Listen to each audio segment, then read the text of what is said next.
ৰশ্মিৰেখা গোস্বামীৰ কথাৰে ৰশ্মিৰেখাৰ পাঠেৰে কবিতাৰ শিৰোনাম মহীয়সী।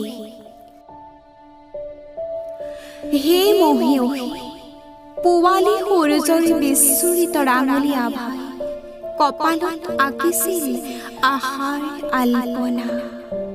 সাহিত্যৰ পথাৰত সিঁচিছিলা সেউজীয়া বীজ, তীক্ষ্ণ কাপেৰে নিগৰাইছিলা হৃদয়ৰ শ্ৰুতশ্ৰেণী নদী।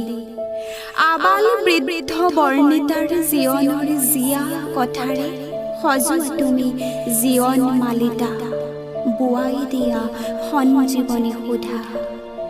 বিৰল ব্যক্তিত্বৰে হ'লা তুমি মহান মনীষা, তোমাৰ সত্তাই ঢুকি পাই আকাশৰে বিশালতা। দুখ আৰু সংঘাতত থিয় হৈ দৃঢ় একনিষ্ঠা প্ৰেমিকা, একবিংশৰে বীৰাংগনা। উচুপনিবোৰ নৈ হৈ বয় দিহিঙে দিপাঙে, অদম্য সাহসী ক্লান্ত শ্ৰান্তহীন কৰ্মী।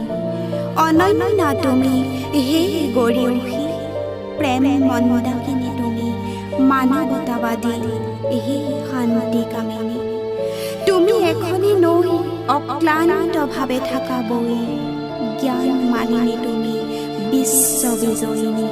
তোমাৰ নীলাভ সৃষ্টিৰাজি চিৰদিন থাকিব জয়ী।